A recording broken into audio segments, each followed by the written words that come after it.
जय हिंद। मैं सुनील यादव। कुछ विद्यार्थी इस विषय को लेकर परेशान हैं कि प्रीलिम्स की तैयारी करें कि मेंस की। कट ऑफ को लेकर काफ़ी कन्फ्यूज़न है, किसी का कॉल आएगा किसी का नहीं आएगा।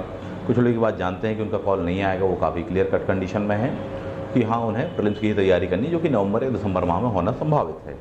जबकि दूसरी ओर हम बात करें, कुछ विद्यार्थी ऐसे भी हैं जिनको लगता है कि हाँ उनको मेंस देना है, श्योर है वो 70+ या 71+ जो भी जा रहे हैं विद्यार्थी, वो बिल्कुल श्योर हो सकते हैं कि हाँ उनको मेंस देने का अवसर मिलने वाला है।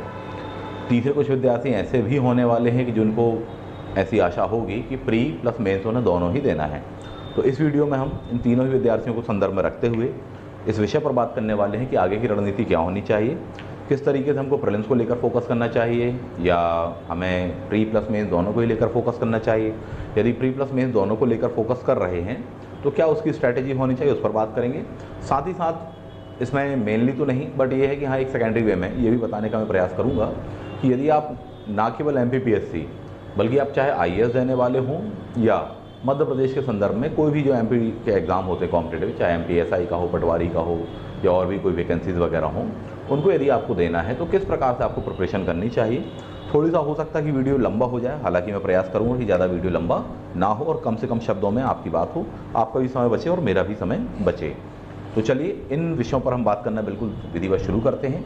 एक बहुत ही खास, एक बहुत ही विधिवत रणनीति मैं आपको अपने अनुभव से बताने का प्रयास करूँगा।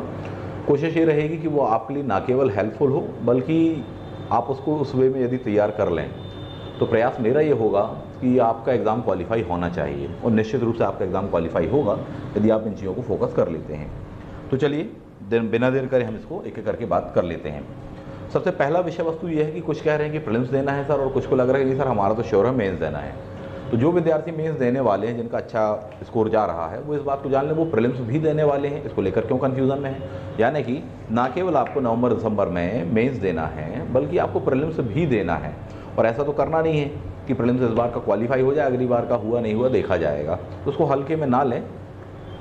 मेरे ख्याल से दोनों को लेकर चलना एक ज़्यादा बेहतर रणनीति होनी चाहिए कि प्री कम मेंस दोनों ही तैयार करें। कौन से विद्यार्थी, विशेषकर जिनको मेंस का एग्ज़ाम देना है वो विद्यार्थी। दूसरी ओर कुछ विद्यार्थी ऐसे भी होने वाले हैं जिनको बहुत ही क्लियर है कि नहीं सिर्फ और सिर्फ प्रीलिम्स देना है।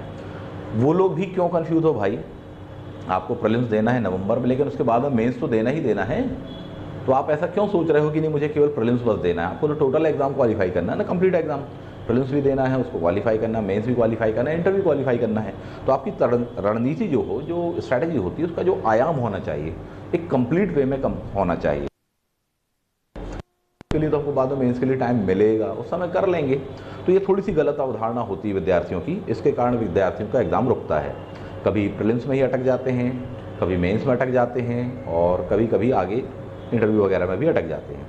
कभी भी एक पूरा लक्ष्य आप लेकर चलें, आपको मंजिल तक पहुंचना है 3 स्टेजों को पार करते हुए, तो केवल प्रीलिम्स आपका टारगेट नहीं है।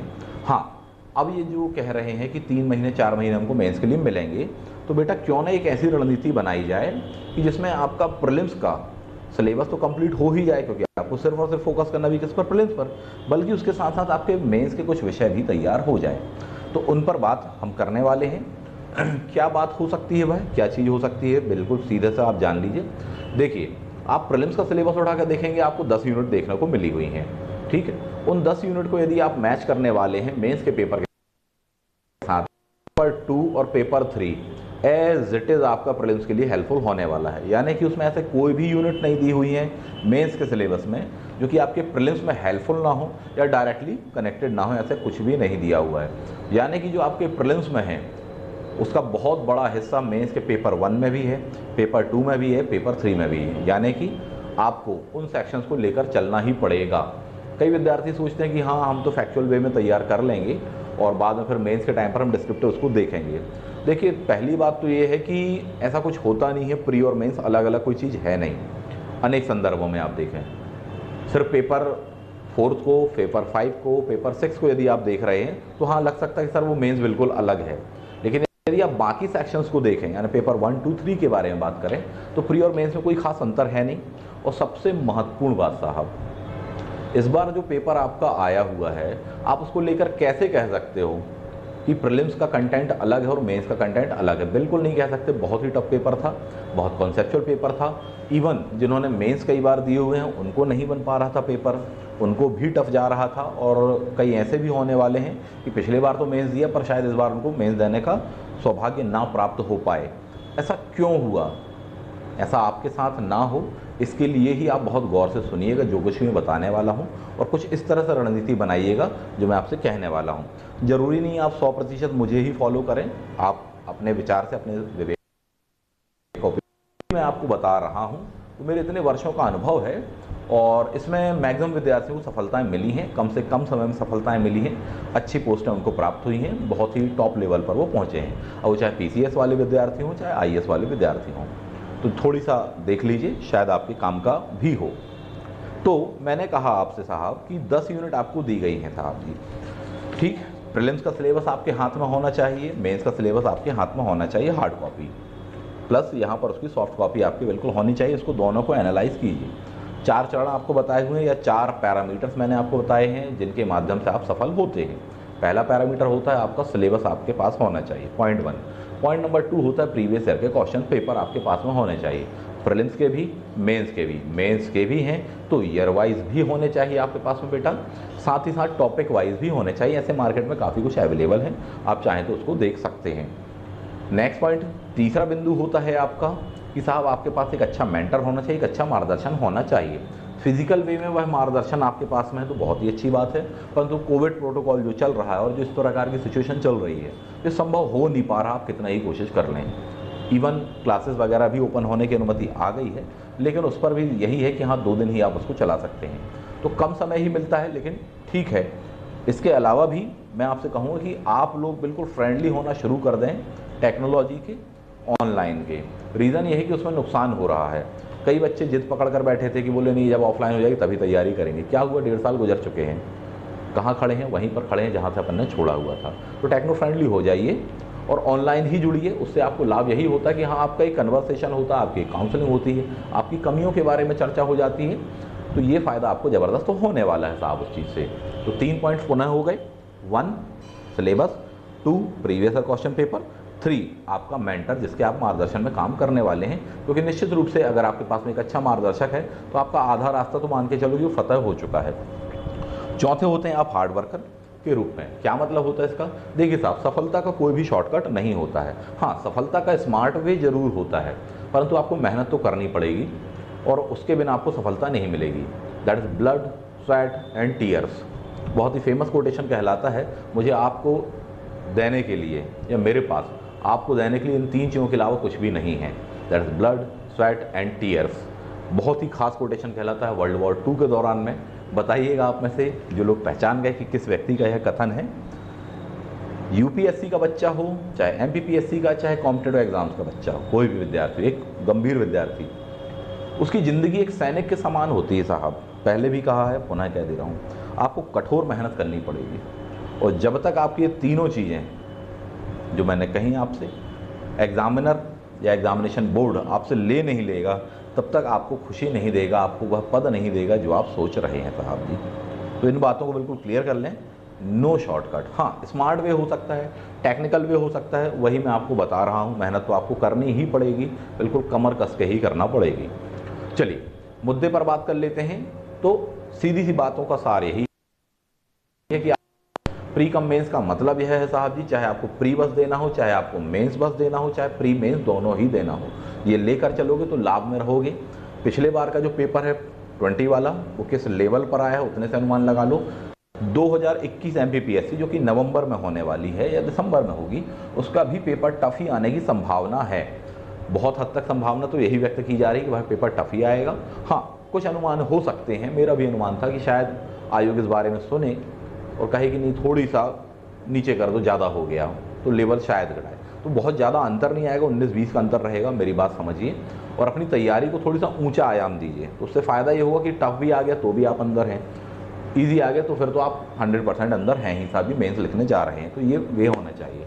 तो प्री और मेंस दोनों ही लेकर चलो। मेरा सजेशन ये है, लॉन्ग टाइम के लिए तैयारी कर रहे हो कि सर मुझे तो 1 साल बाद 2 साल बाद देना है, तो भी आपके लिए यही हेल्पफुल होने वाला है, यही वे होने वाला है, यही बुक्स होने वाली है जो मैं आपको बताने वाला हूँ। और यदि आपने इसको फॉलो कर लिया तो 99% संभावना ये है कि आप सिलेक्शन पा जाएंगे। आपके सिलेक्शन को या तो फिर भगवान ही रोक सकता है या कोई शैतान ही रोक सकता है, मैं इतना ही कह सकता हूँ।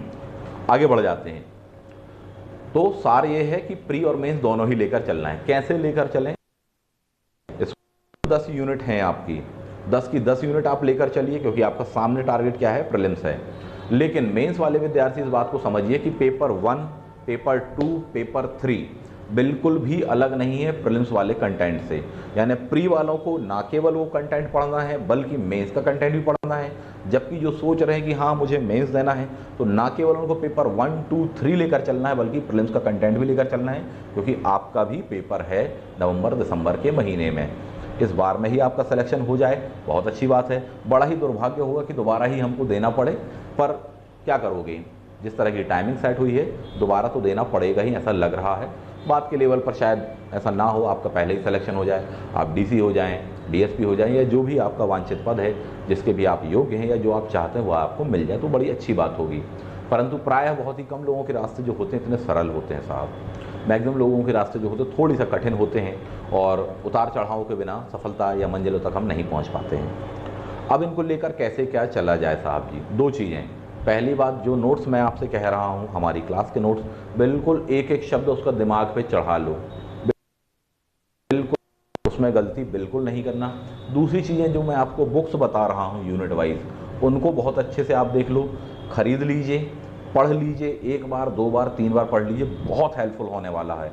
तो 2 चीज़ें हो जाएंगी, बेसिक बुक्स यानी कि टेक्स्ट बुक्स हो जाएंगी, प्लस आपका नोट्स हो जाएगा, प्लस कुछ और भी गाइड्स मैं आपको बताऊंगा वो हो जाएंगी। इतना आपको पढ़ना पड़ेगा। कंटेंट थोड़ी सा ज़्यादा लग सकता है, कुछ लोग सोचेंगे सर इतना सारा कंटेंट आपने बता दी, इतनी मोटी किताबें बता दी, 4 महीने में मैं कैसे करूँगा? तो वाकई में आप नहीं कर पाओगे यदि इतना नेगेटिव सोचते हो तो यदि ये सोचते हो कि साहब जी 4 महीने में मैं इससे ज़्यादा भी कर सकता हूँ क्योंकि मुझे तो सिलेक्शन लेना ही है, तो निश्चित रूप से आप तब भी बिल्कुल सही सोचते हैं और आप उस चीज़ को कर जाएंगे। डिपेंड ऑन योर थॉट कि आप किस वे में अपने आप को मानसिक रूप से, दृढ़ रूप से तैयार करते हैं। नोट्स बिल्कुल दिमाग पर चढ़ा लो। फ़ायदा क्या होता है साहब जी, चाहे प्रीलिम्स के हमारे नोट्स हो चाहे मेंस के हो, काफ़ी अच्छे से उस कंटेंट को बनाया गया है। बाज़ार में बहुत कुछ कचरा उपलब्ध है और बहुत कम चीज़ें अच्छी उपलब्ध हैं आपको। हम बहुत कुछ ले लेते हैं या विद्यार्थी बहुत कुछ ले लेते हैं और उसके कारण कन्फ्यूज़न की स्थिति उत्पन्न होती है कि सर ये वाले भी, ये वाले भी, ये वाले भी। हमने जो बनाया है या जो हमारे पास में, हम तो उसके बारे में आपको बता सकते हैं। वह यह है कि बिल्कुल आपके एज़ पर सिलेबस है, अकॉर्डिंग टू सिलेबस, चाहे वो प्रीलिम्स का हो चाहे मेंस का हो। कंटेंट उसका काफ़ी क्वालिटेटिव है, बहुत अच्छा कंटेंट है। इतनी अच्छी चीज़ें आपको मिलेंगी जो शायद बाकी जगह मिल पाना थोड़ा सा मुश्किल हो, तो वो आप देख सकते हैं। अब इसकी यूनिट वाइज हम बात कर लेते हैं, बिल्कुल प्रीलिम्स को लेकर भी प्लस मेंस को लेकर भी। गौर से सुनिए और समझिएगा। पहले नंबर की यूनिट आपको दी है और दूसरे नंबर की यूनिट हिस्ट्री से संबंधित है। प्रीलिम्स के बारे में मैं बात कर रहा हूँ साहब जी, ठीक है। सेम बात पेपर 1 पर आ जाते हैं तो हिस्ट्री है, ज्योग्राफी है, आपदा प्रबंधन है और एक आध सेक्शन और है साहब जी। तो ये 4 यूनिट आपको मेंस पर दी हैं। तो यदि आप देखें मेंस में तो हिस्ट्री तो है आपको, हिस्ट्री का मतलब दोनों होंगी, एमपी की हिस्ट्री भी होगी प्लस इंडिया की हिस्ट्री भी होगी साहब जी। इसका मतलब है दोनों ही आपको लेकर चलनी है। इस बार का भी सिनेरियो देखो, चाहे 2019 का देखो चाहे 18 का देखो, एमपी का सेक्शन लगातार बढ़ता चला जा रहा है। इंडियन हिस्ट्री का सेक्शन जितना था वो लगभग स्टेबल है, लेकिन 30 से 35 क्वेश्चन के आसपास में एमपी के आ रहे हैं। 50 क्वेश्चन भी कहीं से आप डायरेक्टली उसको या इनडायरेक्टली गिनना चाहें तो गिन सकते हैं, कोई बड़ी बात नहीं है। और अगली बार आ भी जाएँ 50 क्वेश्चन एमपी स्पेशल के, तो भी कोई बहुत बड़ी बात नहीं है साहब जी। क्या क्या तैयार करना है, नोट्स वाली बात कही। अगेन मैं आपसे क्या कह रहा हूँ, इन चीज़ों को देखें। मध्य प्रदेश का इतिहास, संस्कृति, साहित्य दिया हुआ है, भारत का प्राचीन इतिहास करके दिया हुआ है। कुछ विद्यार्थियों ने कहा था सर आपने पिछले बार कुछ गाइडों के लिए बताया था। मैं आपको एक बात स्पष्ट कर दूं, मैंने मना नहीं किया था उनको, चाहे महावीर की बात कर लो या सो कॉल्ड जो भी आप जानते हैं, उनको मैंने मना नहीं किया था। 100 रुपये वाली जो आपकी आ रही थी, क्विक रिवीजन के हिसाब से, बेसिक फैक्चुअल वे के हिसाब से, लिस्टिंग के हिसाब से वो काफ़ी अच्छी हैं बुक। और जो आपको बहुत फैले हुए में मिलता है वो एक कम्पैक्ट वे में मिल जाता है। आप उनको भी लेकर चलें, उनको मना नहीं कर रहा हूँ, लेकिन ये मानकर नहीं चलना कि टोटली उसमें से पेपर फंस जाएगा अपना, नहीं साहब जी। 50% 60% तक आपका वो आएगा। 60% मान लो उसमें से आया भी, अपन ने बहुत अच्छे से पढ़ा भी है, हो जाती है साहब गलती। 60 में से पता चला अपन 45-50 ही बना पाए और 10 क्वेश्चन ऐसे गलत हो गए जो हमसे बन रहे थे, जो हमने पढ़ा हुआ था या आपने अपने मार्क करके रखे हुए थे बुक्स में कि साहब आपने ही अंडरलाइन के स्टार मार्क किया है या लिखा कि मोस्ट इंपॉर्टेंट फैक्टर, फिर भी आप ही गलत कराए। हो जाता है ऐसा। यानी 60% फंसा, 50% आप मान लो एक अच्छे विद्यार्थी उसमें से बना लेते हैं साहब जी। तो उनका इंपॉर्टेंस मैं मना नहीं कर रहा हूँ, वो आपको लेकर चलना है। आपकी वही 100 रुपये वाली जो बुकलेट्स वगैरह हैं आपको आसानी से बाज़ार में मिल जाती है। यदि इस वीडियो को एडिट किया गया तो कोशिश करूँगा कि उसको साथ में इसमें लगा दिया जाए। दूसरी एक और गाइड क्या बताई थी आपको, ल्यूसेंट, ठीक, मना उसको भी मैंने नहीं किया था, इस बात को जान लीजिए। लेकिन वही बात है 50% 60% वाली बात आ रही है, उसको भी आप लेकर चलिए क्योंकि ये आपके क्विक रीजन में काम आ जाती हैं। क्लियर बात ये तो हो गए वो पार्ट जो कि 50% 55% तक आपको पहुंचा देते हैं कि टोटल 100 क्वेश्चन में से हमने लगभग इतने सही बना लिए।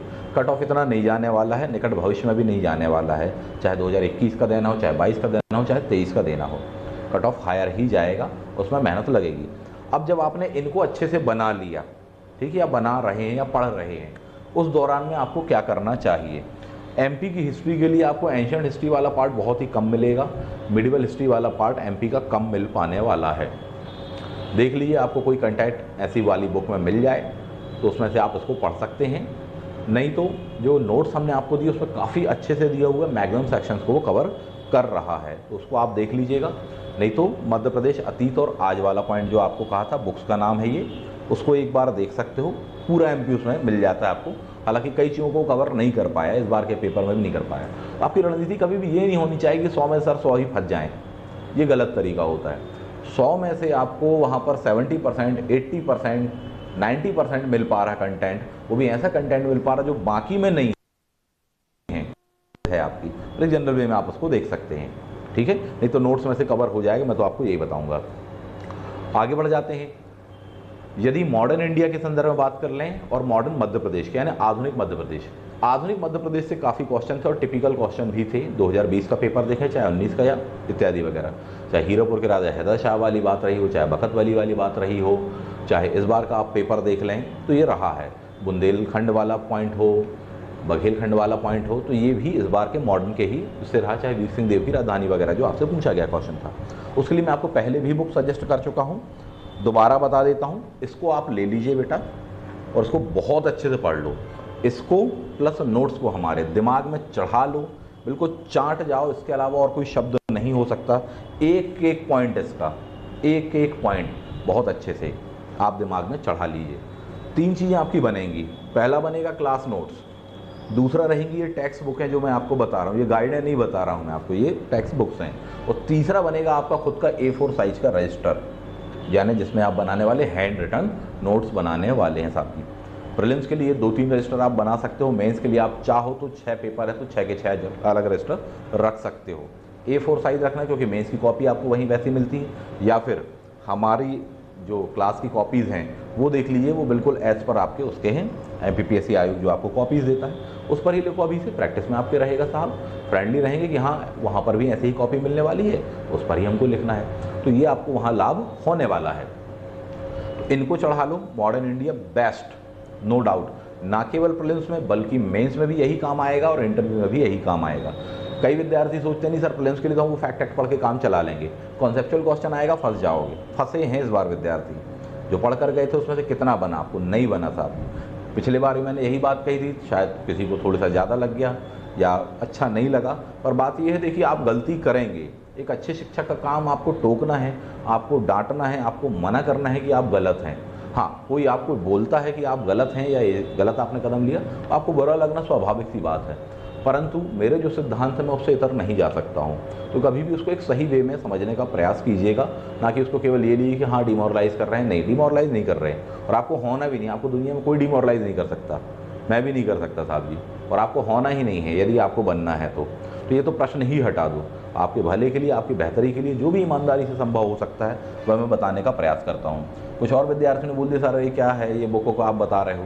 अरे भाई साहब, आपको ईमानदारी से बता रहे हैं कि अच्छी चीज़ें क्या हैं, कोई कमीशन नहीं मिल रहा है हमको हिंदी ग्रंथ अकादमी से, ना ही किसी से, तो ये कोई बात ही नहीं है।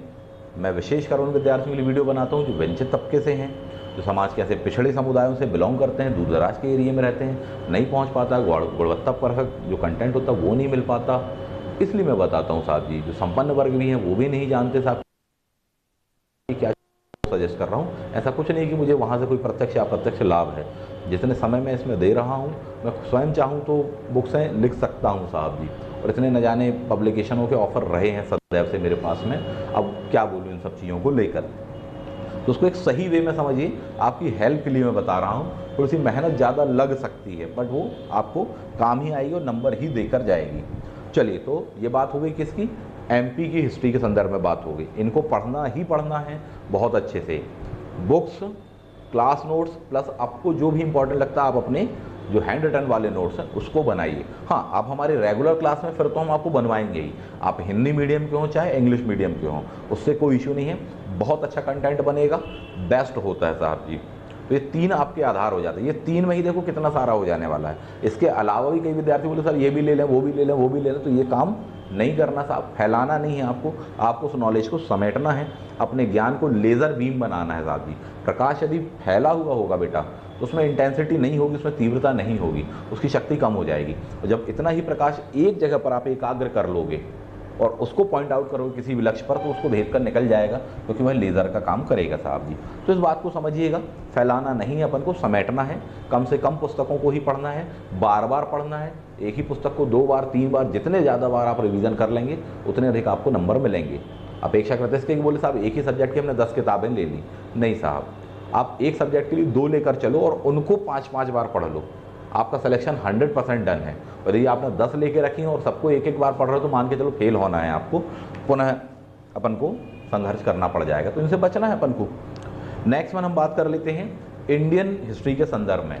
इंडियन हिस्ट्री में आपको 3 बुकें मैं कहना चाहूँगा। एंशिएंट के लिए एनसीईआरटी लेनी है आपको, चाहे तो रामचरण शर्मा जी वाली ले लो, चाहे मक्खन लाल जी वाली ले लीजिए। इन 2 में से जो मिल जाए कोई एक ले ही लीजिए। ना केवल प्रीलिम्स के लिए बता रहा हूँ, मेंस के लिए कह रहा हूँ, बार बार बता दूँ आपको। उसका कंटेंट जब आप पढ़ोगे तो प्रीलिम्स में भी काम आएगा और मेंस में भी आपको काम आने वाला है। कहाँ कहाँ पर, ना केवल फैक्ट्स में, स्पेशल फैक्ट में, स्पेशल कॉन्सेप्ट में। और जब आप आंसर राइटिंग करने वाले हो तो उसकी थीम क्या होती है, आंसर राइटिंग किस वे में उत्तर लिखा जाता है, एक समायोजित ज्ञान क्या होता है, उसका प्रस्तुतिकरण का पद्धति क्या होती है, किस भाषा शैली में लिखा जाता है, क्या शब्दावली होनी चाहिए, क्या ग्लॉसरी हम यूज़ करें, ये आपको वहाँ से सीखने को मिलेगा। किसी बात को कहने का क्या तरीका होता है, यह सीखने में 20 साल लगते हैं बेटा। आपको कॉपी में बात कहनी है, लिखनी है, 20 साल ना सही, कम समय में सीखना है आपको। कहाँ से आएगा, अच्छी पुस्तकों से ही आएगा। किन से आएगा, जिनके बारे में बता रहा हूँ उनसे आ जाएगा कम से कम समय में। बात याद आई है तो एक और बता दें, एक डायरी अपनी बना लो, एक रजिस्टर अपना अलग बना लीजिए। रजिस्टर जो रहेगा वो आपका लक्ष्य का रहेगा। लक्ष्य मीन्स आईएएस का लक्ष्य है, आईएएस का रजिस्टर, एमपीपीएससी लक्ष्य है, एमपीपीएससी का। लाइफ को लिखते हैं, मैंने ये पढ़ लिया, सिलेबस का ये सेक्शन तैयार है, वो करा नहीं तैयार है, इसको पढ़ना, इतने टेस्ट सीरीज मैंने लगा लिए हैं, क्वेश्चन बैंक मैंने लगा लिया है, सर ने बताया था वो भी चीज़ लगा ली हैं, 25,000 30,000 क्वेश्चन गए थे वो लगा लिए। ये सब चीज़ों को लिखना है। आज मैंने ये किया, आज मैंने समय बर्बाद किया, ये प्रोफेशनल लाइफ को लिखना है, पर्सनल लाइफ को नहीं लिखने कह रहा हूँ। तो ये चीज़ करें कभी भी। आईएएस है तो आईएएस के ध्येय को लेकर चलें आप, तो वो वाली बात लिखें। दूसरी बनानी है आपको डायरी। डायरी के संदर्भ में बनाने वाली हैं, खासकर मेंस वाले विद्यार्थी बड़े गौर से सुनिएगा। मेंस में जब आप वहाँ पर लिखते हैं तो आपके वर्ड्स रिपीट होते हैं, शब्दावली आपकी रिपीट होती है, बार बार वही शब्द आते हैं, फिर अपन वही एक ही बात को घुमा घुमा कर लिखते हैं, वो नहीं करना है। डाइवर्सिटी कम होती है। एक्चुअली क्या होता है, हम जिस एटमॉस्फेयर में रहते हैं, आप हों चाहे हम हों चाहे कोई भी हो, हम निश्चित शब्दों को ही सुनते हैं बार बार, और प्रायः उतना अच्छा एटमॉस्फेयर होता नहीं है, उतने श्रेष्ठ लोग कई बार हमको मिल नहीं पाते हैं। जिनको मिलते हैं वो वाकई में बहुत सौभाग्यशाली हैं, परंतु दुर्भाग्य उनके साथ कई बार ये हो जाता है कि उनको पहचान नहीं पाते साहब कितने योग्य व्यक्ति क्योंकि वो संपर्क में है, चाहे उनके पिताजी हों, दादाजी हों, आस पड़ोस के कुछ ऐसे लोग हों। तो ये हो जाता है। बुक्स में से आपको फ़ायदा ये होगा कि आपको बहुत सी ग्लॉसरी मिलेगी, शब्दावली मिलेगी, सेंटेंस फॉर्मेशन मिलेगा। उसमें से जो भी आपको अच्छे शब्द लगते हैं उनको उठाकर कहाँ लिखना है, उस डायरी में लिखना है।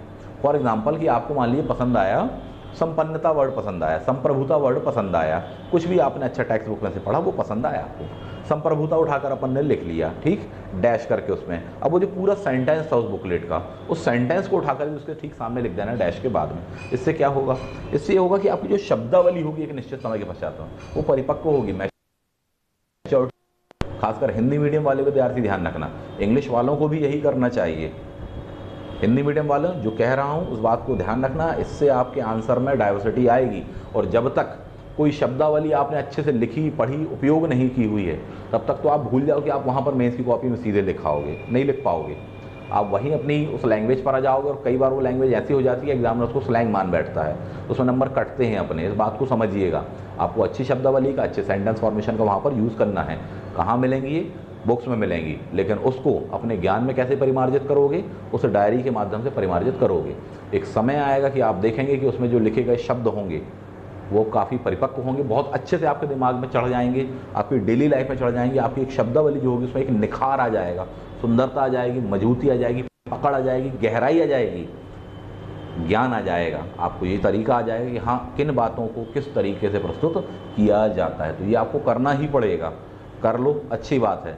जितने तरीके बता रहा हूँ थोड़ी सा डिफरेंट है, पहले शायद सुने हो नहीं सुने हो वो एक अलग बात हो सकती है, परंतु यदि ये किया आपने, मेरी बात मान के चलो, सिलेक्शन आपका बिल्कुल निश्चित है। तो यदि आप प्रत्यक्ष संपर्क में, रोजाना मेरे संपर्क में रहते हैं, क्लास में रहते हैं, सीधी बात क्लास में एडमिशन लेते हैं, यहाँ पढ़ते हैं, फिर तो बात ही अलग है साहब की। क्योंकि यूट्यूब की एक सीमाएँ हैं, मैं समय उतना नहीं निकाल पाता, आपके जवाब भी उतने अधिक मात्रा में नहीं दे पाता हूँ, कमेंट पर भी जवाब नहीं दे पाता हूँ, उसके लिए मैं क्षमा प्रार्थी हूँ। संपर्क में रहें, लगातार रहें। आगे बढ़ जाते हैं। तो ये बुक्स मैंने आपको बताई। एंशिएंट हिस्ट्री के लिए क्या कहा? या तो रामशरण या फिर मक्खन लाल जी।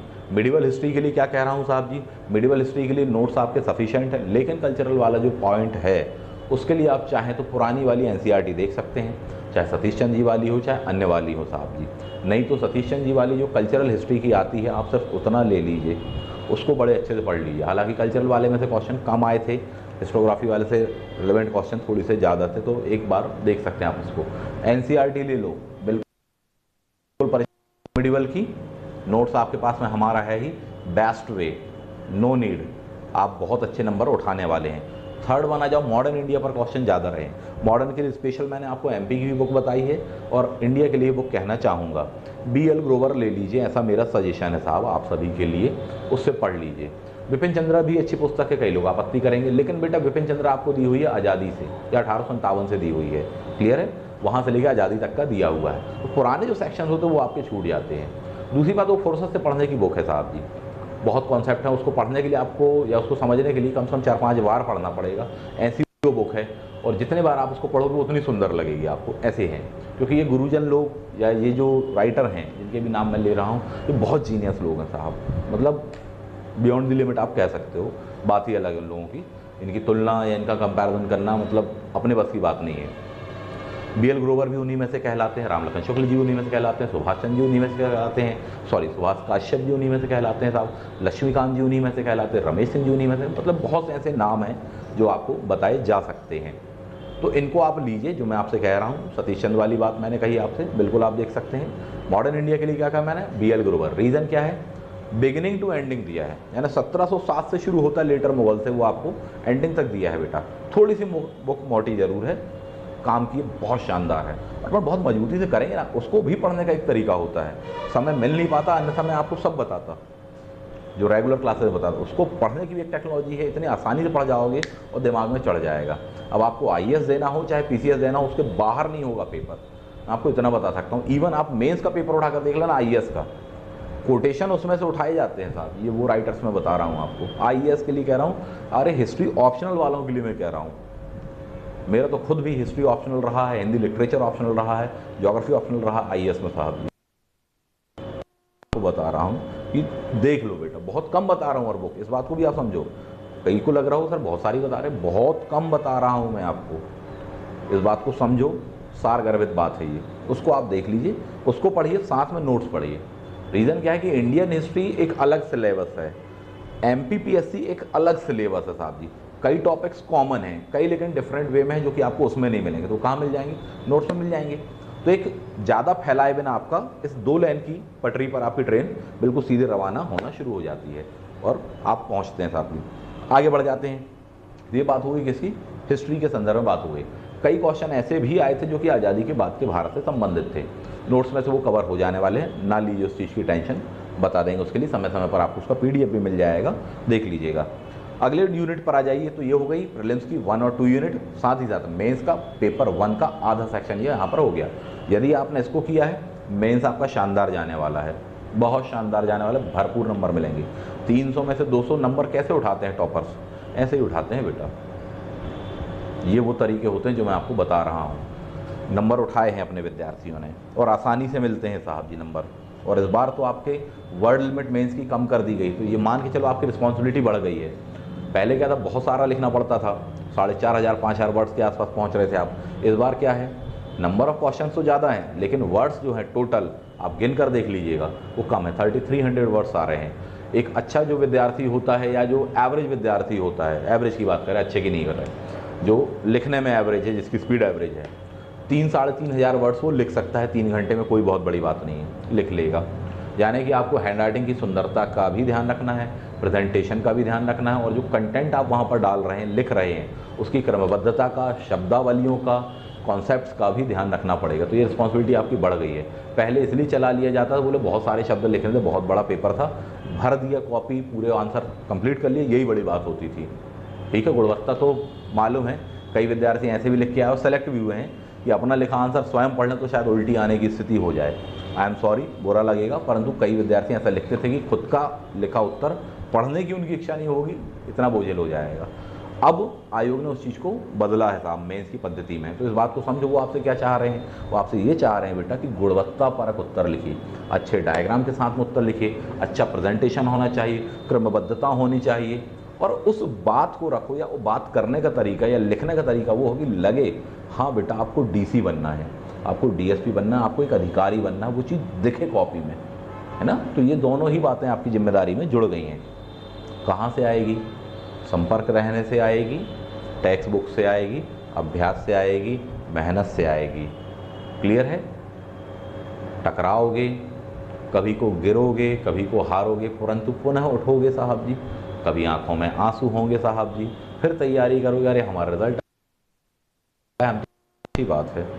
उन आंसुओं को ज्वाला में कन्वर्ट करना पड़ता है बेटा, तब जाकर सिलेक्शन होता है। इतना आसान नहीं है। मेरे पास आपको देने के लिए कुछ भी नहीं है सिवाय ब्लड, स्वेट एंड टीयर्स। और यदि ये है तो उसके बाद में सिलेक्शन जरूर है, वह मार्ग है, वह सफलता जरूर है जो बता रहा हूँ। आगे बढ़ेंगे। मध्य प्रदेश का भूगोल, डॉक्टर कमल शर्मा जी की बुक्स आपको बताई थी। ये चीज़ नज़र मार लीजिए, देख लीजिए इस चीज़ को, कोई डाउट नहीं होना चाहिए आपको इस बात को लेकर। प्रीलिम्स देना हो चाहे मेंस देना हो, बिल्कुल पढ़ना है, प्लस नोट्स जो हम प्रोवाइड करेंगे, बिल्कुल चढ़ा लो दिमाग में। एक क्वेश्चन एमपी का बाहर नहीं जाएगा। हाँ, करंट वाला होगा तो हो सकता है कि बुक्स में ना मिले, परंतु हर संभव हमारा प्रयास रहता है कि हमारे नोट्स करंट से अपडेट रहें, तो वहाँ आपको कवर वो हो जाएगा। तो बहुत रेयरेस्ट चांस है कि बाहर हो, 99% चांस क्या है, वो आपके उस स्टडी मटेरियल के अंदर आ जाता। फ़ायदा ये होता है, इस बात को समझो, इसको चढ़ा लो। एमपी की ज्योग्राफी तैयार हो गई, नोट्स में आपको इंडिया प्लस एमपी दोनों की ही ज्योग्राफी मिल जाएगी, उसको पढ़ लीजिए। प्लस एनसीईआरटी पढ़ने का शौक है, 11वीं क्लास की भारत का भूगोल प्लस भौतिक भूगोल, मात्र ये 2 एनसीईआरटी पढ़ो। आईएएस देना हो चाहे पीसीएस देना हो, 2 ये सफिशिएंट होती हैं साहब जी। पूरी बुकें छान लोगे, नहीं मिलेगा उत्तर, इनको देखोगे उत्तर मिल जाएगा साहब आईएएस का। ये वो बता रहा हूँ मैं आपको, और भी कुछ हैं बट अभी उस पर बात नहीं कर रहा। क्लियर है? मध्य प्रदेश का भूगोल हो गया, भारत का हो गया और विश्व का हो गया। एटलस होना ही चाहिए, ऑक्सफोर्ड स्कूल एटलस, 8वां संस्करण Hindi medium, student Atlas English medium, उस वर्जन को ले लो, देखो, पढ़ो। बात की क्लासेस में मैं बताऊंगा कि कैसे क्या उसको किया जाता है, नहीं तो धूल ही खाता रहता है। एमपी की ज्योग्राफी से क्वेश्चन टफ आए हैं, ज़्यादा आए हैं। वर्ल्ड की और इंडियन ज्योग्राफी से क्वेश्चन उसका सिनेरियो थोड़ी सा कम रहा है, उसमें से भी इकोनॉमिक ज्योग्राफी वाला पार्ट रहा है। यदि आप उसको ट्रेस करें तो एमपी को फोकस करना है आपको सबसे पहले, वर्ल्ड वाले तो अपन थोड़ी बहुत बना ही देंगे साहब जी, ठीक है, बनेगा, आसान है। आगे दी है राज्य की संवैधानिक व्यवस्था, यूनिट नंबर 5 साहब जी, यानी कि कॉन्स्टिट्यूशन वाली बात है। इसी के बी पार्ट में आपको इकोनॉमी दिया हुआ है। इसके लिए आपको पढ़नी चाहिए मध्य प्रदेश के संदर्भ में कोई अच्छी सी बुकलेट आपको मिल जाए, हालांकि इतना आसान होगा नहीं मिल पाना। नोट्स पढ़िए, उसमें सफिशिएंट दिया हुआ, प्लस करंट से अपने आप को अपडेट रखिए। अगेन इसके बाद में जो यूनिट दी हुई है आपको, यानी कि 6 नंबर की यूनिट, वो भी कॉन्स्टिट्यूशन या पॉलिटी है, M Laxmikanth, that is sufficient साहब जी, उसको पढ़ लीजिए, आपको चीज़ें मिल जाती हैं। 90% आपका वो कवर कर जाएगा। एक एक चीज़ पढ़ डालो उसकी, अगर समय है तो, या पढ़ सकते हो तो। नहीं कर सकते हो तो ऐसा नहीं करना कि बिल्कुल सिलेबस का एज इट इज टच बस पढ़ोगे, वो तो पढ़ना ही है, वो कोई बात नहीं है। फिर भी मेरा सजेशन है कि एक सिक्योर्ड वे में खेलना सीखो। 50% को कम से कम आप उसको लेकर चल सकते हो, यानी 50% आप उसको पढ़ लो, तो जो डायरेक्टली रिलेवेंट है उनको भी पढ़ लो, जो नहीं है डायरेक्टली रिलेवेंट उनको भी पढ़ लीजिए, उससे आपको काम आ जाएगा साहब। क्लियर है? आगे बढ़ जाते हैं। तो ये आपकी बुक्स हो जाने वाली हैं, प्लस नोट्स वाली बात कही मैंने।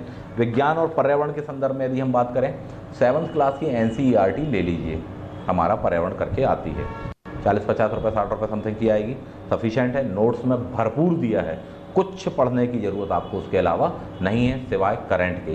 करंट के लिए अभी आ ही रहे हैं अगली यूनिट पर, तो इसको देख लीजिएगा, तो आपका यहाँ वाला पार्ट हो जाएगा। कौन सा? पर्यावरण का। 7वीं यूनिट में हम बात कर लेते हैं, साइंस टैग भी आपको दिया है, नोट्स में सफिशेंट दिया है, इसको नोट्स के साथ प्लस करंट के साथ में अपडेट करने का प्रयास कीजिए, आपको बनेगा साहब।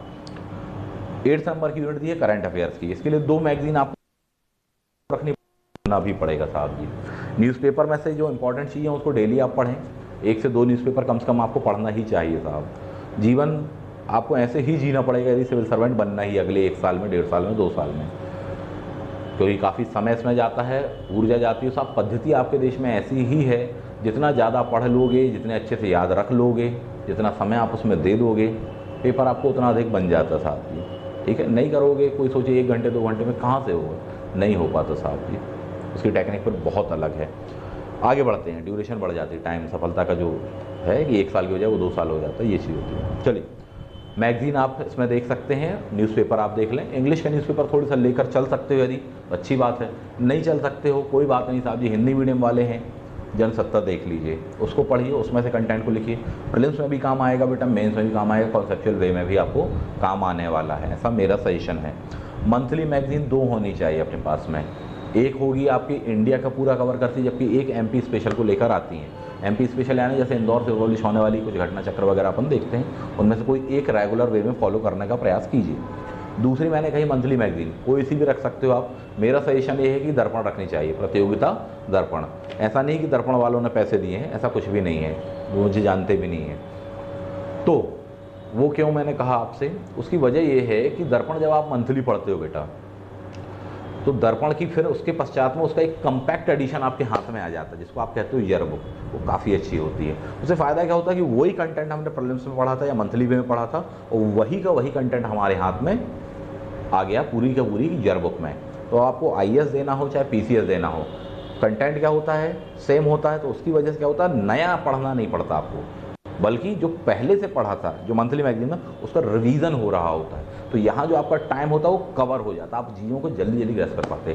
कंपैरेटिवली की मैगजीन ली है, B पब्लिशर की मैगजीन ली है, और अपन C पब्लिशर की ईयर बुक लेके पढ़ रहे हैं, और ईयर बुक की क्वालिटी उतनी अच्छी ना होने के कारण कई बार फिर आपको दिक्कत जाती है वहाँ पर। इसलिए मैंने क्या कहा, दर्पण कहा आपके साहब। बहुत वर्षों का अनुभव उनके पास में, बहुत शानदार वो होती है, देख सकते हैं आप। बाकी आप स्वतंत्र हैं इसके मामले में, आपको जो लगे, सर सिविल सर्विस टाइम जो लगे, आप बिल्कुल फ्री हैं, आप देख सकते हैं। सभी की टेक्निक लेकिन बेटा अलग अलग है।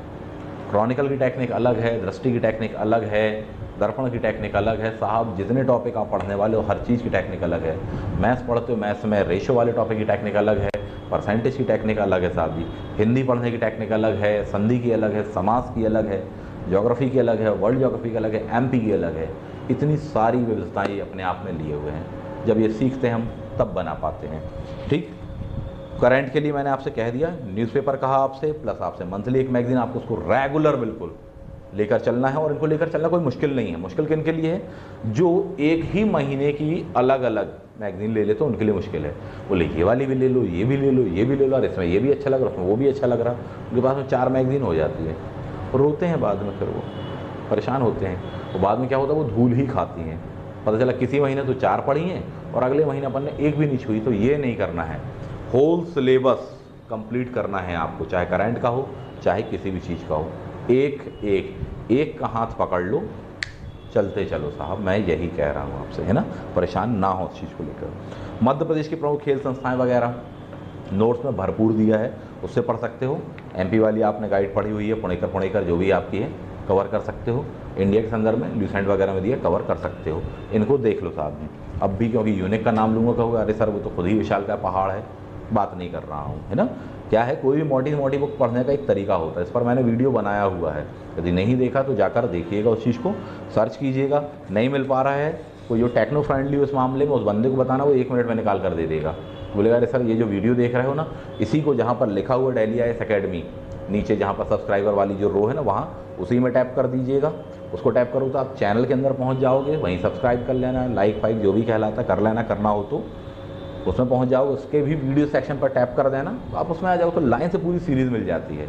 इसके लिए बताया जो बिल्कुल नए हैं, नहीं बन पा रहा है कोई ऐसा बच्चा जो कि बार बार यूज़ करता हो या ज़्यादा मात्रा में यूज़ करता हो इन सब चीज़ों को परिचय, तो उसको बता दो, एक झटके में आपको पहुँचा देगा।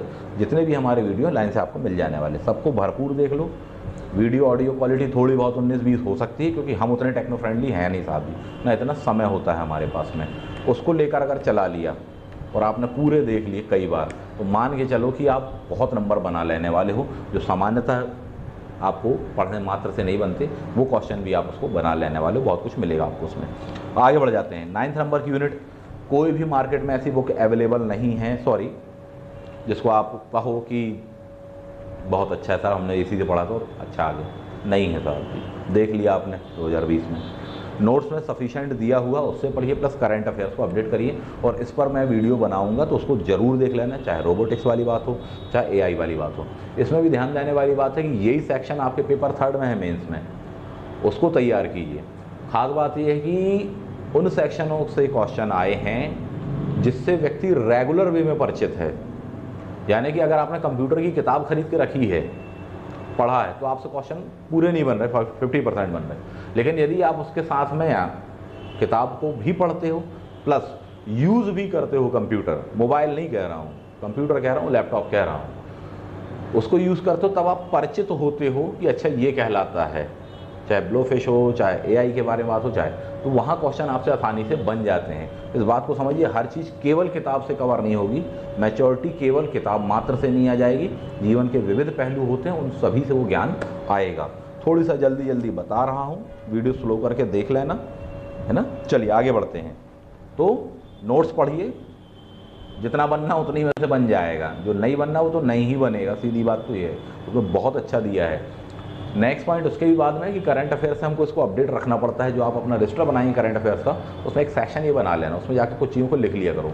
कम से कम लिखना, इस बात को ध्यान रखना, भरपूर लिखने मत बैठना, नहीं तो कॉपी करने बैठ गए अपन, बोले उसकी नकल तैयार करने बैठ गए, वैसा करना नहीं कह रहा हूँ मैं, उसकी भी टेक्निक है, बताएंगे कभी को फुर्सत में। अभी सिर्फ शॉर्ट में क्या ध्यान रखो, कम से कम लिखना है आपको, कम से कम, इस बात को ध्यान रखिएगा, तो ये फ़ायदे में आप रहोगे, खासकर नोट्स बनाने में। जबकि मेंस की आपको आंसर राइटिंग करनी है, तब ज़्यादा से ज़्यादा लिखना है, इस बात को ध्यान रखना। क्लियर है मामला ये। अच्छी ड्राफ्टिंग के साथ में लिखना, शब्दों को फैला करके भरपूर सेंटेंसेस लिखने की बजाय पैराग्राफ की बातों को डायग्राम से लिखने का प्रयास करना, ये कह रहा हूँ। मेंस फोकस्ड वाले, प्रीलिम्स फोकस्ड वाले, मेंस वाले, बात समझ में आ गई होगी। आगे बढ़ते हैं। नेक्स्ट ये है 10th यूनिट। आपको सफिशिएंट है नोट्स, कुछ मत पढ़ो। एम लक्ष्मीकांत तो ले ली है आपने, उससे पढ़ लोगे, चीज़ें वो, प्लस जो उसमें भी नहीं मिल पा रहा है कंटेंट, वो आपको इसमें मिल जाएगा। चंद कुछ ऐसी चीज़ें ही होंगी, बेस्ट है साहब जी, जो आपके आयोग उसमें नहीं दिए हैं, स्पेशली आपको उसमें मिल जाने वाला है, उस वे में मिल जाने वाला है जिस वे में MPPSC पूछता है साहब जी। ये आपकी हो गई प्रीलिम्स की 10 यूनिट। इनको लेकर चलिए, आपका ऑटोमेटिक वे में मेंस के 3 पेपर तैयार हो रहे हैं, 1, 2 और 3। कई लोग होंगे कहेंगे सर हम इतना कैसे कर पाएंगे और क्या कैसे करेंगे साहब जी। कुछ उदाहरण दे देता हूँ, शायद उससे कुछ समझ विकसित हो या कुछ हेल्पफुल हो या शायद अकल आ जाए। MPPSC पेपर 2 मेंस की बात करें, आपको वहाँ पर थिंकर दिए हैं। कहेंगे सर ये थिंकर क्यों पढ़ेंगे हम प्रीलिम्स के लिए? पढ़ना पड़ेगा आपको। आप गांधी जी को छोड़ नहीं सकते साहब, आप सरदार पटेल नहीं छोड़ सकते, आप जयप्रकाश नारायण नहीं छोड़ सकते, और छोड़ोगे तो क्या होगा। MPPSC प्रीलिम्स परीक्षा 2019 में आपसे क्वेश्चन पूछेगा, दल विहीन लोकतंत्र की अवधारणा किसने दी थी? वो क्वेश्चन कहाँ से था? वो इसमें से क्वेश्चन आया था। अब कैसे बनाओगे केवल प्रीलिम्स बस का छान के पढ़ने वाले? नहीं बनेगा ना, ऊपर से निकल गया। जबकि जिन्होंने मेंस इसके साथ में तैयार किया था, यानी प्री कम मेंस जिन्होंने तैयार किया था, वो बना देगा झटके में साहब। एग्जैक्टली याद नहीं भी आएगा तो कम से कम उसके कहीं ना कहीं उसके जहन में उसके सबकॉन्शियस ब्रेन में वो चीज़ पड़ी होगी कि इस टाइप की बातें जेपी ने, लोहिया जी कर रहे थे, तो शायद ये इसका आंसर ये हो सकता है। इतने बिहाफ में वो सही आंसर लगा लेगा, भले उसने exactly as it is line वैसी पढ़ी हो अथवा ना पढ़ी हो। मेंस का क्वेश्चन, सॉरी मेंस के सिलेबस का क्वेश्चन किस में आया है? प्रीलिम्स में आया है। ऐसे 50 एग्जाम्पल में गिना सकता हूँ, आपको 50 गिना दूंगा, क्या कर लोगे साहब जी?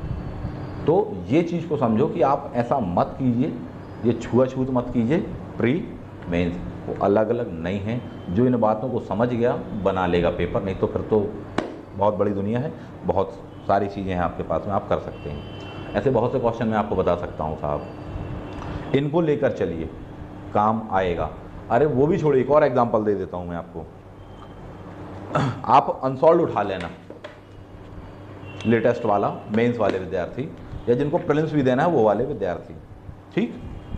बहुत पैटर्न चेंज हुआ है 2019 में भी, 2019 के मेंस में भी, 2018 के मेंस में भी, बल्कि 17 में भी। आप कह सकते हो 17 से शिफ्ट हो गया साहब जी मेंस, एक अलग ही वे है। उसके लिए अलग से बहुत डिटेल में बात कर लेंगे, कभी को बनाएंगे। मैं जो चीज़ आपको बताना चाह रहा हूँ आप उस बात को समझें। मेंस के अनसॉल्व के लिए मैंने पहले ही कहा है, 4 बातें कही ना। पहला सिलेबस, दूसरा अनसॉल्व कहा, तीसरा क्या कहा? मेंटर, और चौथा क्या कहा? You with hard work. जो मेंस को लेकर चल रहे थे, जो अनसॉल्व को लेकर चल रहे थे, जो सिलेबस को लेकर चल रहे थे, देखो कैसे फायदे में होंगे। एमपीपीएससी मेंस परीक्षा 2019 का पेपर आप उठाकर देखना, पेपर 1 की बात कर रहा हूँ। आप वहाँ क्वेश्चन देखिएगा, लॉन्ग क्वेश्चन है 300 वर्ड्स वाला। उत्तरी एवं दक्षिण भारत के अपवाह की तुलना कीजिए, 15 नंबर का ये क्वेश्चन आया है।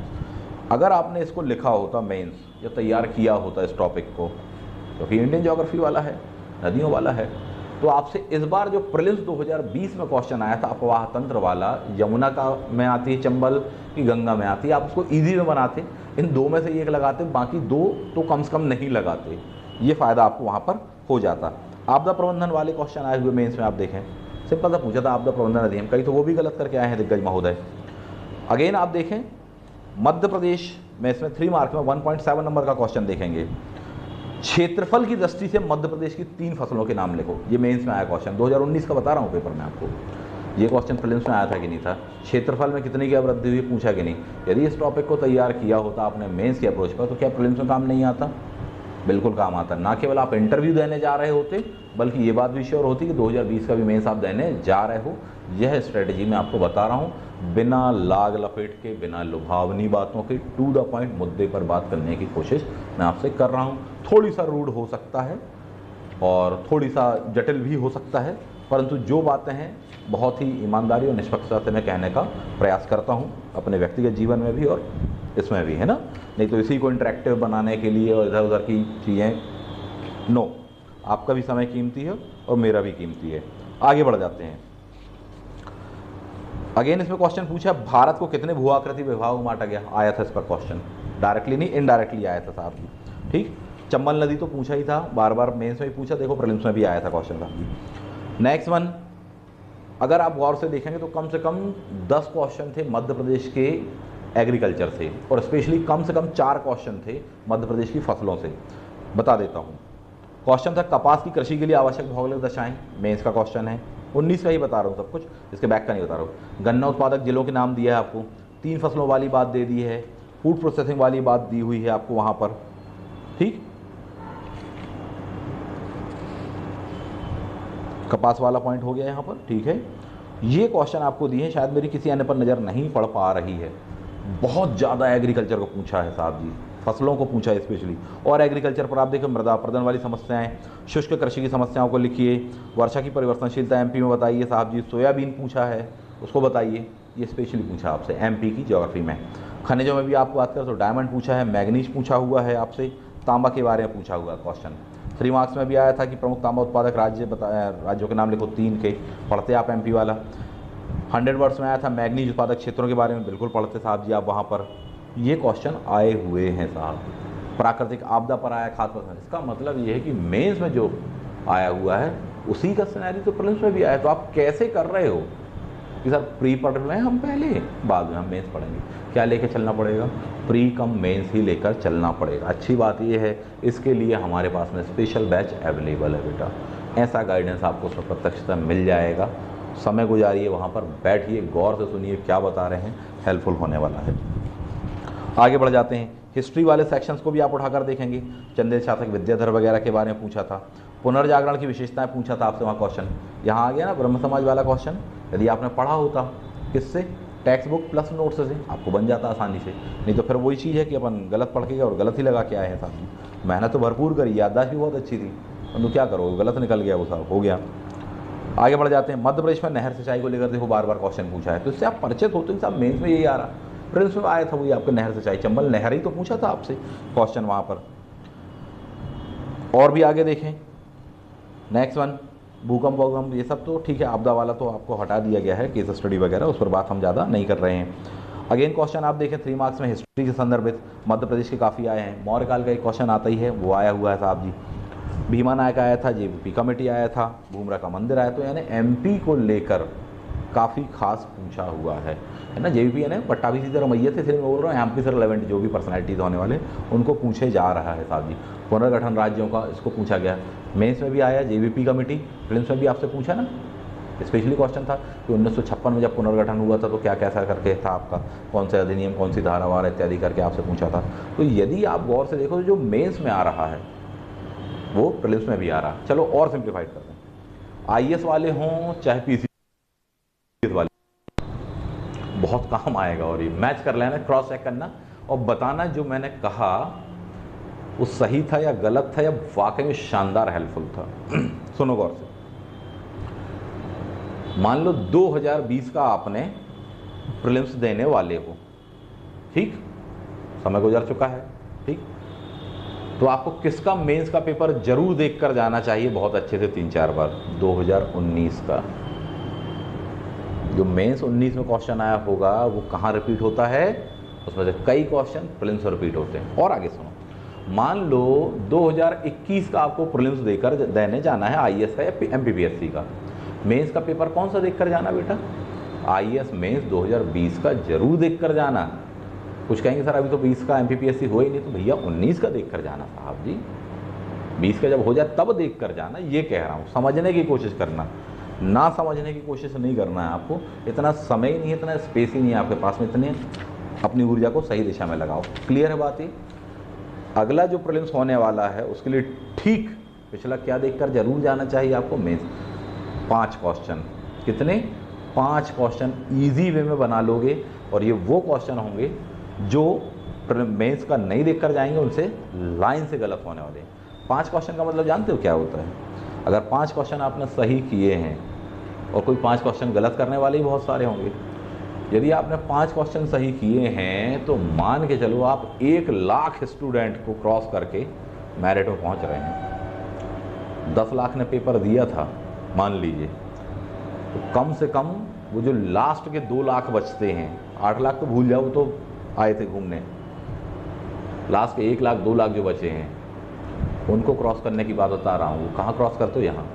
मान लो 4 लाख लोगों ने पेपर दिया था और ये 5 क्वेश्चन आपने सही बना लिए, तो लास्ट जो 50,000 में कंपटीशन है उनमें से कम 40,000 को तो आप क्रॉस कर गए। आप आखिरी टॉप 10,000 जो बचे हैं कॉम्पिटिटर, उनमें आके खड़े हुए, और कुछ क्वेश्चन आपने सही करे, बिल्कुल लास्ट मेरिट में आके खड़े होते हो। सार क्या है, जो अगला पेपर प्रीलिम्स का है उसका ठीक पहले वाला मेंस का पेपर बहुत अच्छे से देख लेना, एग्ज़ाम के 2-4 महीने पहले भी देख लेना, और एग्ज़ाम के 2-4 दिन पहले तो उसका रिवीजन कर ही लेना और उसके उत्तर को देख ही लेना साहब। बात समझ में आ पा रही क्या कह रहा हूँ मैं। तो ये आपका एक वे होना चाहिए तैयारी को लेकर। ऐसे बहुत से क्वेश्चन मैं आपको वहाँ पर बता सकता हूँ, चाहे पेपर 1 की बात कर लो, चाहे पेपर 2 की बात कर लो, मिलेगा आपको, निश्चित रूप से वहाँ पर मिलेगा आपको क्वेश्चन। क्लियर है। आगे बढ़ जाते हैं। तो मेंस को भी इसी वे में तैयार करिए, प्रीलिम्स को भी इसी वे में तैयार करिए। मेंस की थोड़ी सी और स्पेशल रणनीति होती है, उसके लिए स्पेशली हम बात करेंगे, एक वीडियो बनाया हुआ शॉर्ट में पेपर वाइज में बताने वाला हूँ, बहुत जल्दी आपको मिलेगा। पेपर 1 का, पेपर 5 या 6 में से किसी को मैं उठाने वाला हूँ, आंसर राइटिंग पर बात करेंगे सीधा बिल्कुल कि साहब मेंस में ये क्वेश्चन आ गया है, अब इसका उत्तर लिखना है अपन को with in word, with in time limit आपको लिखना है। क्या लिखोगे, कैसे लिखोगे, क्या स्ट्रैटेजी होनी चाहिए, उस पर बात करने वाले हैं। 1-2 दिन में आपको वीडियो मिल जाएगा। तो केवल प्रीलिम्स देना है तो भी प्री का सिलेबस लेके चलो बेटा, साथ ही साथ मेंस के पेपर 1, पेपर 2, पेपर 3 लेकर चलिए। क्लियर बात है। पेपर 4 आप पुटअप कर सकते हो, पेपर 5, पेपर 6 आप पुटअप कर सकते हो साहब जी साइड में। लेकिन यदि ऐसा कुछ लग रहा है कि नहीं मेरा आ भी सकता है मेंस और नहीं भी आ सकता है, क्या करें? 1, 2, 3 तो कंपलसरी बोल दिया, आप पेपर 5 लेकर चलो साथ में। एक बहुत इंटरेस्टिंग पेपर है, बहुत शानदार है, और 4 भी लेके चल सकते हो, लेकिन 5 क्यों कहा? क्योंकि पहले वीडियो में 5 के बनाने वाला हूँ, उसके बाद में 4 पर मैं बनाऊँगा। ऐसी मेरी रणनीति है। मेरे साथ में कदम से कदम मिलाकर चल लोगे, उससे आपको हेल्प होगा। बाकी आगे आपकी मर्जी की बात है, आप बिल्कुल स्वतंत्र हैं। तो ये बातें मैंने आपसे कुछ चर्चा की हैं, इनको आप देख लीजिए। बेसिक जो बुकें आपको बताई कॉन्स्टिट्यूशन की, एम लक्ष्मीकांत लेना ही लेना है। यूनिट जो इकोनॉमिक्स वाली है उसके लिए रमेश सिंह थोड़ी सी ज़्यादा बड़ी हो रही है साहब जी, क्योंकि एमपी में उतना आता नहीं। हाँ, आईएएस भी साथ में आपको देना है तो आप देख सकते हो, या फिर मेंस की अप्रोच को लेकर चलना चाहो तो उसके चुनिंदा टॉपिक को आप देख लेना। लाल भी बता चुका हूँ, उसको चाहो तो आप देख सकते हो। दोनों में से कोई एक ही रखना, ये नहीं कि पूरापन भंडार ले आए। इन बातों का विशेष ध्यान रखना। करंट अफेयर्स के लिए क्या बताया? 2 मैगजीन बिल्कुल चलनी ही चाहिए, गलती नहीं। उस मंथली मैगजीन में से कुछ ऐसा लगता उठा के अपने स्टोर पर ले लेना, कम से कम ही लेना। लेकिन न्यूज़पेपर आपको रोजाना परिचित होना चाहिए। न्यूज़पेपर को आपको लिखना पड़ता है, कम से कम ही लिखना कह रहा हूँ, ज़्यादा नहीं लिखना है। अरे रजिस्टर लेकर नहीं घूम सकते हो तो एक कागज़ रख के चलना सीखो, A4 साइज़ का एक पेपर और पेन रख के चलना सीखो, है ना। जहाँ भी कुछ ऐसा लगता है, कहीं घर पर, कहीं बाहर, कहीं मोबाइल पर पढ़ रहे हो, लगा कि नहीं ये इंपॉर्टेंट, उसको उठाकर लिख लो साहब जी उस कागज़ पर, घर जाकर अपने रजिस्टर पर लिख लेना। ठीक, यही टेक्निक हिंदी मीडियम वाले भी अपनाना। क्यों बता रहा हूँ? क्योंकि मेंस में आपको इंग्लिश में ट्रांसलेशन आएगा, कुछ चीज़ें वोकेबलरी वगैरह करना सीखें। बोले सर याद ही नहीं होती, कहाँ से करेंगे? पास में करोगे या गंभीरता से या टेक्निकल वे में सही तरीके से नहीं करोगे तो कभी याद नहीं होगी। क्या करें? कागज़ रखो, पेन रखो, जो भी पढ़ रहे हो उसको उठा के आपने उस वर्ड को लिख लिया साहब जी। ठीक, और उस वर्ड का इंग्लिश मीनिंग भी लिखा है, हिंदी भी लिखा है, रखा है कागज़ ना। बाद में अपनी कॉपी में लिखते रहना। सुबह लिख लिया, शाम को एक नज़र कागज़ पढ़ी, हाँ रिवीजन हो गया। इससे क्या होगा? ग्लॉसरी आपकी मजबूत होने वाली है ना। नहीं तो कई तो होंगे विद्वान बोले हम तो पूरा ऐप ही डाउनलोड करके बैठे हैं, कितना चला लिए, मालूम है, सच्चाई पता अपन को। धीमे धीमे आएगा वो। आप एकदम से इंडिया के सिटीजन से ब्रिटेन के नागरिक नहीं बन जाओगे, धीमे धीमे समय है, 3 महीने 4 महीने निरंतरता से कार्य करिएगा, निश्चित रूप से आएगा। और वैसे भी बहुत ही फेमस कथन आपको क्या बताया है कि साहब जी किसी भी व्यक्ति की सफलता में उसके संसाधनों का, उसकी बौद्धिकता का, उसकी योग्यता का उतना महत्व नहीं होता जितना उसके कार्य के प्रति प्रतिबद्धता, उसकी निष्ठा, दृढ़ता और निरंतरता, रेगुलरिटीज़ का होता है। इसको फॉलो कीजिए साहब। आप देखिए सिलेक्शन उठाने वाले हैं, चाहे आपको आईएएस का देना हो, चाहे एमपीपीएससी का देना हो। आशा करता हूँ मैंने आपको सारी बातें लगभग बता दी हैं। कुछ मिस हो गई होंगी, अगले वीडियो पर बात करेंगे। अगला वीडियो में इसकी सीरीज़ का आपको बिल्कुल जल्दी मिलने वाला है। कुछ इस तरह से रणनीति फॉलो करो, फटाफट कई चीज़ें बताई हैं, कई बार देख लो वीडियो, ये बहुत अच्छे से देख लो जो बातें मैंने कही, और इसको फॉलो कर लीजिए आप, आपका सिलेक्शन 100% निश्चित है साहब। क्लियर है? मिलते हैं अगले वीडियो में, तब तक के लिए आप सभी को बहुत बहुत शुभकामनाएं। कोई तनाव ना लें, बिल्कुल डिप्रेशन से बाहर निकलो। पेपर बेकार गया, अच्छी बात है, चला गया, अगला नहीं जाने देंगे, चैलेंज वाली बात है ये, चुनौती के रूप में उसको स्वीकार करो, पराजय के रूप में स्वीकार नहीं करना है। बिल्कुल डिप्रेस नहीं होना है। किसी वीडियो में हमने कुछ बोल दिया होगा उसको भी अन्यथा नहीं लेना है, ठीक है। तो इस तरीके से अपनी एक मेंटेलिटी को, एक साइकोलॉजी अपनी तैयार कीजिए, बहुत मजबूती से प्रिपेयर करो अपने आप को बेटा। बहुत आगे बढ़ना है, अभी तो बहुत आसमान आपको छूना बाकी है, बहुत मजबूती से। बिल्कुल डिप्रेस नहीं हो, बुरा गया जाने दो, मिट गया जाने दो साहब जी, अच्छा गया तो भी नो टेंशन। ऐसी तैयारी एक बहुत ही रिलैक्स वे में अपने अहंकार, अपने गर्व, अपने घमंड, अपने स्वाभिमान, अभिमान एक नियंत्रण में रखते हुए आगे की सोचो, आगे का प्रयास करो। निश्चित रूप से आपका फ्यूचर बहुत ही उज्जवल होने वाला है। ऐसी आप सभी के लिए मेरी शुभ। Thank you. जय हिंद।